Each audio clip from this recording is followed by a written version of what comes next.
are Locked On Cowboys, your daily Dallas Cowboys podcast.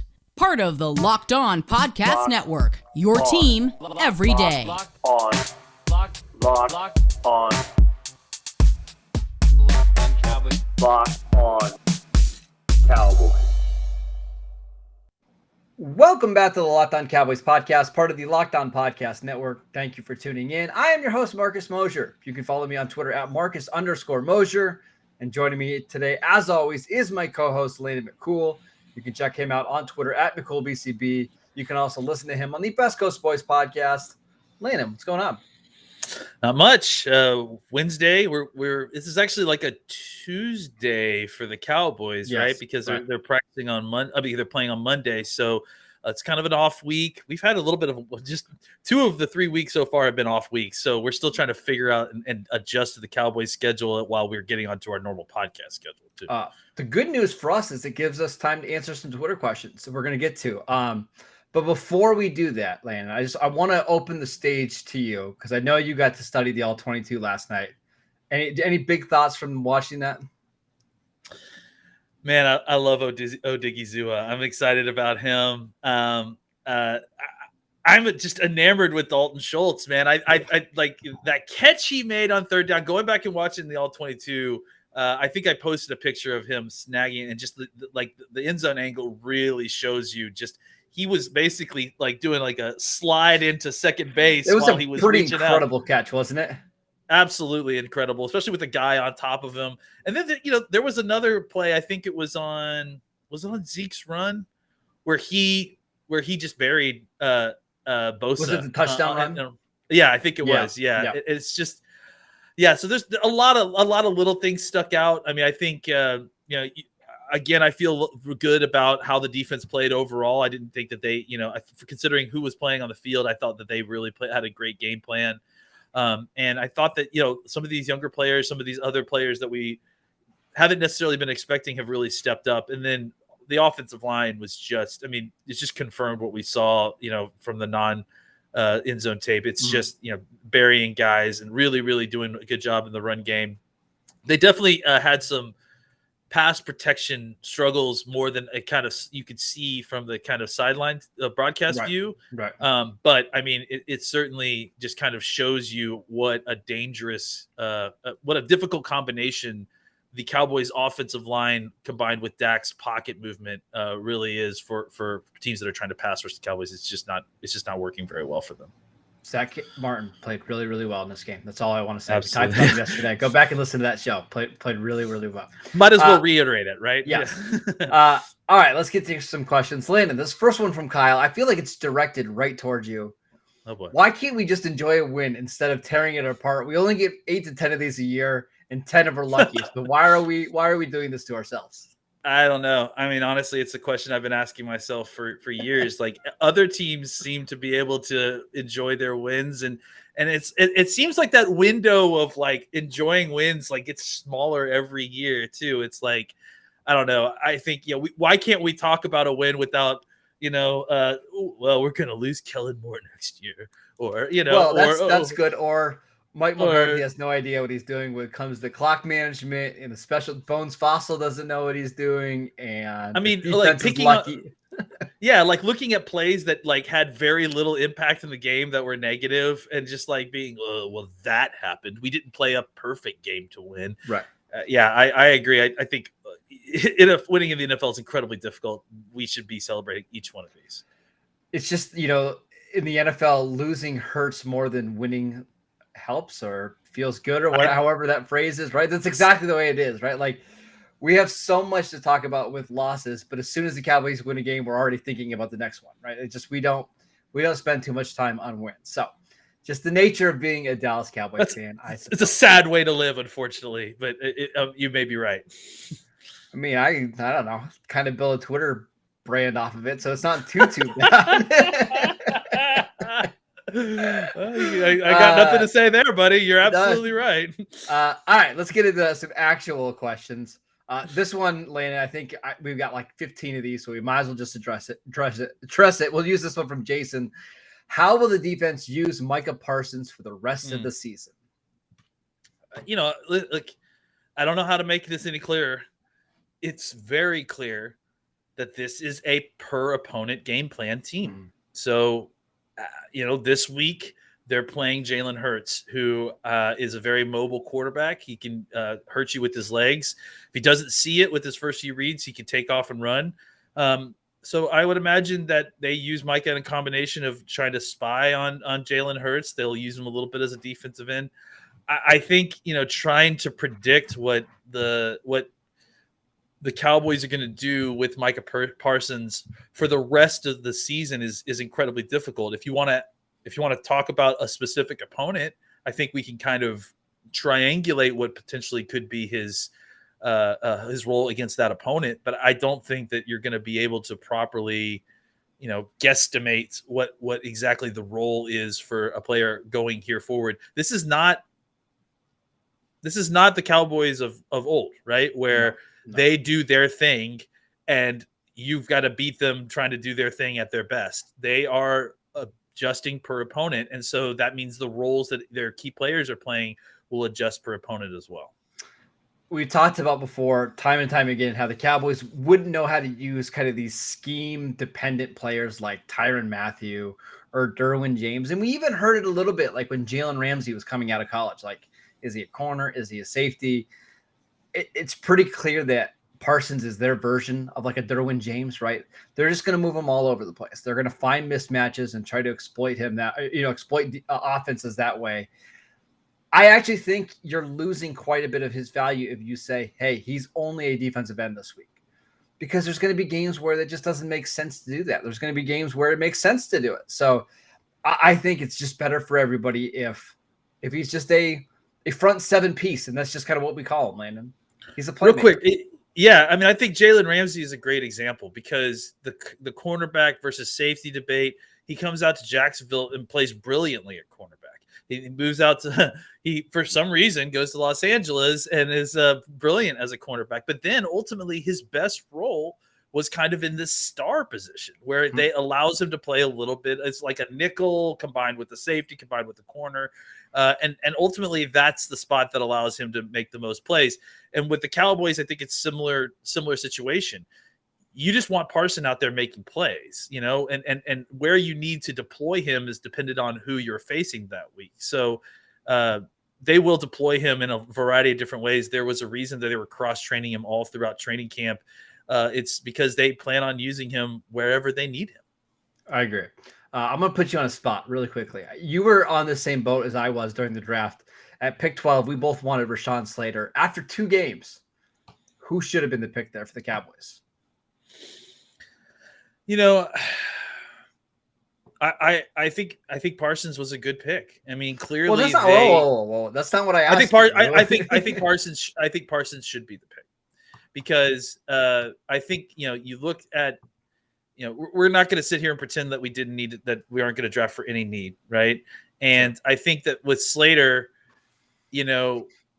there's a little bit of revisionist history here now because everyone's saying, oh, if you had Slater, you would have been kicking him out of tackle right now. No.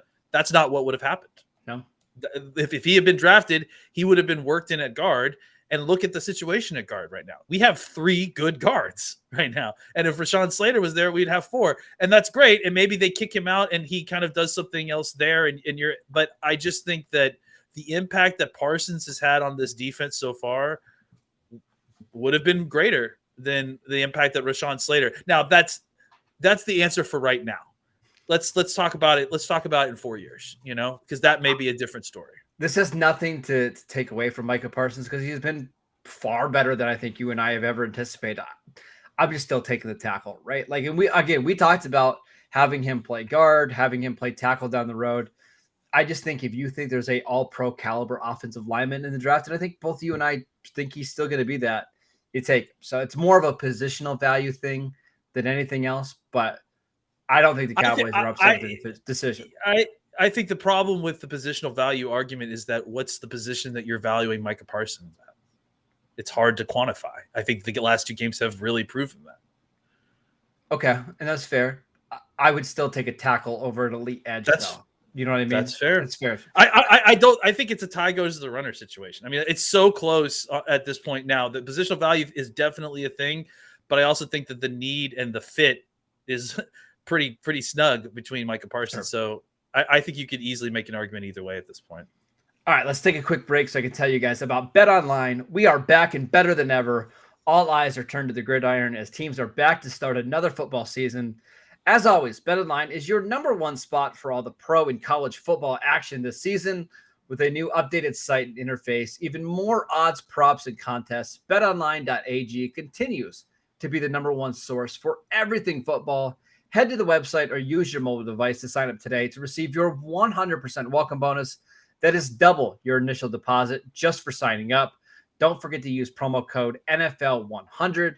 From football, basketball, boxing, right to your favorite Vegas casino games. Don't wait to take advantage of all of the amazing offers available for the 2021 season. Bet Online, the fastest and easiest way to bet on all of your favorite sports. All right, Landon, this next question comes from Mark. He wants to know, Dak had 0 runs on Sunday and I believe only 1 against Tampa Bay. Are we seeing a trend to protect him more by not giving him very many design runs? I don't know if we can quite go there yet because it may be game plan specific. I mean, we've only seen 2 games.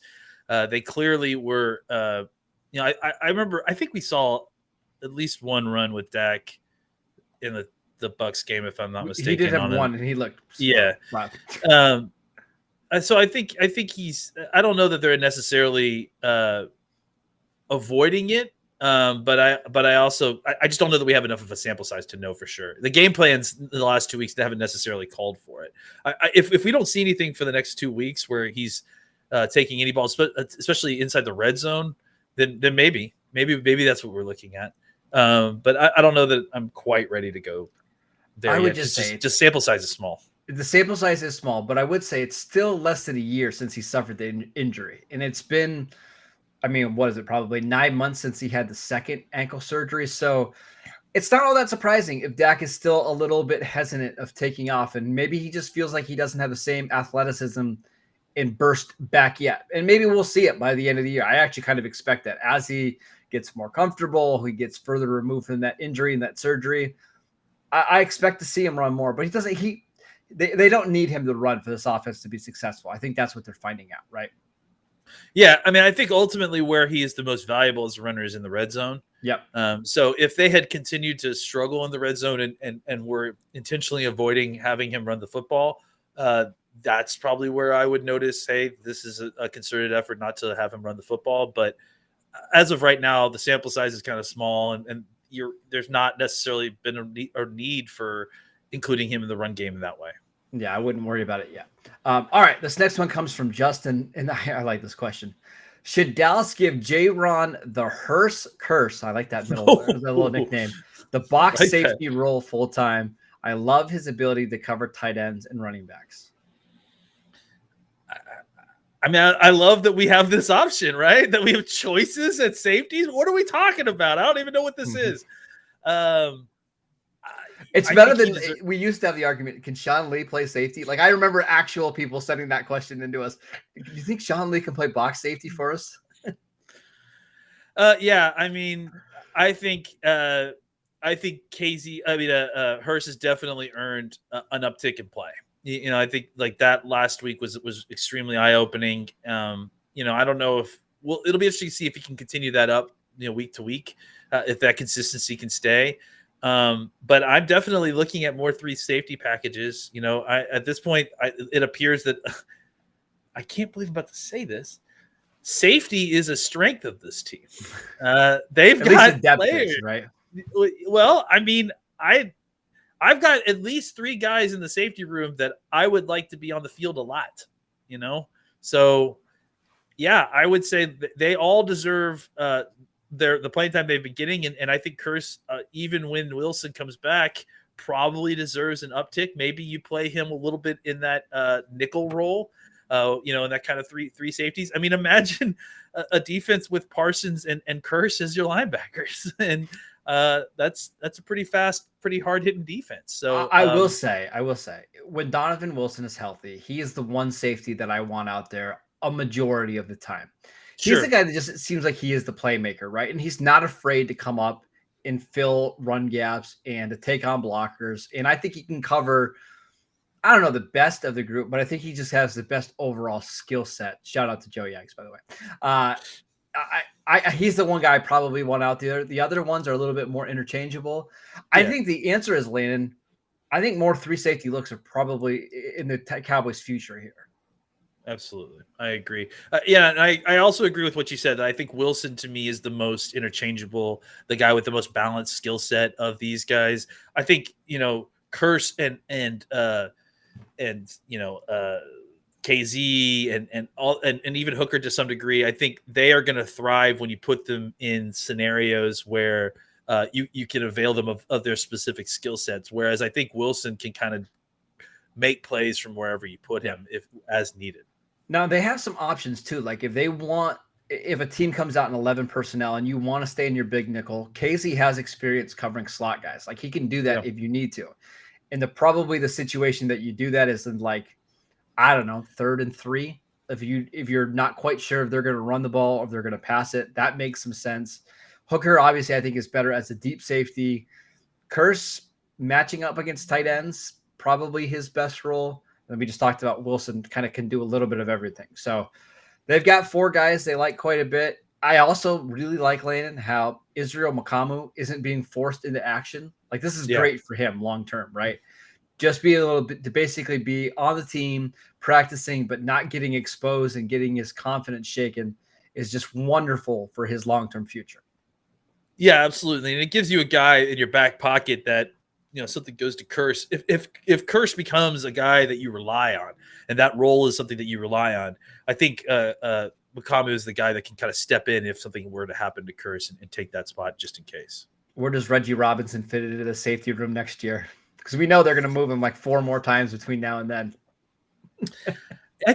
Honestly, I thought he was coming on a little bit at corner. At corner. Yeah, at corner. I think that, that's where they'll keep him at corner safety. Corner safety. Poor Reggie Robinson. I feel terrible for him. Maybe next year he can beat out Jordan Lewis and Anthony Brown and save a little bit of money there. We'll see. Let's take a quick break to tell you guys about DirecTV. DirecTV Stream brings you live TV and on-demand favorites together like never before, which means you can watch your favorite shows, movies, and movies, and sports all in one place. And the best part, there's no annual contract. So stop waiting and get your TV together with DirecTV Stream. You can learn more at directtv.com. That's directtv.com. Also want to tell you guys about Built Bar. Built Bar, best tasting protein bar out there. They actually sent me a new bar that I can't reveal yet, but it's very, very good. Be on the lookout for that one. It's real chocolate with amazing flavors and just a great combination of low calories, high protein, and low sugar with no crazy additives. Best of all, they taste fantastic. Go to BuiltBar.com and use promo code LOCK15 to get 15% off your next box at BuiltBar.com. Did they hook you up, Landon? I did. They did. I cannot reveal the top secret flavor, but it's very, very good. All right. A couple more questions before we head out. Everybody wants to know about cornerback 2. What are the Cowboys going to do? Is it eventually going to be Kelvin Joseph's job? Are they just going to keep rolling with Anthony Brown? Let's give our weekly thoughts on Anthony Brown here, Landon. I thought Anthony Brown had a good week this week. Outside of his one missed tackle on Mike Williams, which honestly, which is ironic because that's been the thing that I felt like he's been the most consistent at. Is he's been a pretty solid tackler. So, I thought that Anthony Brown actually played a pretty good game. That doesn't mean that I'm holding off the replacements, but I think at this point, we got to see these young guys play snaps. Joseph's still on IR, and that's why he hasn't. But they haven't put right out there, and I think, ultimately it's going to be a situation where they need to work their way into the starting job. You can't just throw them out there as the starters. So, I think, is this the last? So I'm pretty sure that we should Joseph's talk about eligible. This because a couple people have asked this. Guys that are eligible to return after this week include Nabil Gallimore. Doesn't sound like he's quite ready yet, Landon, but not too long. Like he's on not cords back already, in week which 4, is good. Week 5, week 6, he'll be ready to go. Yeah. Kelvin Joseph, haven't heard much on that one. Groin injuries are typically, 4 to 5 week things. My guess is they're going to ease him back in. He will probably come off the injured reserve list, but I wouldn't be surprised if he's not even active in week 4. I think they're going to be very cautious there. Yeah, my general thought process with Joseph in the corners is that I think the landmark we need to look for is midseason, right? Yeah. Like, let's see where they are midseason. I'm not saying that midseason is when they should be taking over that spot, but midseason should be the time when those guys are starting to make their move, right? Exactly. We're starting to see them not only play, but see maybe an uptick in their play. And then, that's right when we'll kind of remeasure the, what's the old Parcells saying? You find out who this team is after Thanksgiving. I think that's kind of probably a good, line of demarcation for these corners as well. Kind of a secondary landmark after midseason. And that's where we'll have to go, is just reevaluate at midseason after they've gotten some snaps under their belt. It's really hard to determine right now because, again, Joseph has yet to play a single NFL snap. So let's see how they do in their early exposure, and then kind of reevaluate once we get a little bit further along in the season. By the way, do you know who they play on Thanksgiving? Oh, it's someone interesting. I can't remember off the top of my head. It's the 2-0 Las Vegas Raiders. What a game that's going to be. That's why it's interesting, because you get to do both of your jobs at one time, all while eating Thanksgiving dinner. I really enjoyed last Sunday. I got to watch both of my teams play between the Raiders and the Steelers at 1 o'clock. It was really enjoyable. I love that you're finally admitting that you're a Steelers fan. It's just good to hear. Admitting is the first step. Marcus, stop it. I've never been happier with a non-Cowboy outcome in a long, long time. Just putting that out there. Last question. This one is from @Texas_Troll12. So he asked specifically for you, Landon. Is Osa the number 1 defensive tackle on this team when Neville Gallimore comes back? What a question. Not the one technique. Is he the best defensive tackle on this team? Probably initially, because they'll work him back. They'll work Gallimore back in, but they have a lot of faith in Gallimore. I mean, obviously they really like Osa and what he's done, and for a rookie defensive tackle, I think he's really come on strong, and just really taken to the role very quickly. I would imagine they'll work Gallimore in slowly as he comes back. I mean, just, they got to make sure he's in shape. The good news is that it's a shoulder, upper body injury. Yep. So his legs are probably, he's been working on the cords already.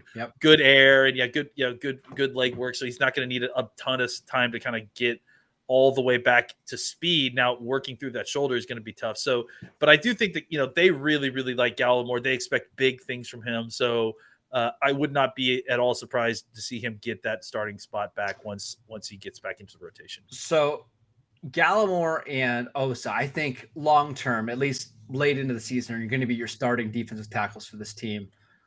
Who do you like better so far, just based on what you've seen between Carlos Watkins and Brent Urban?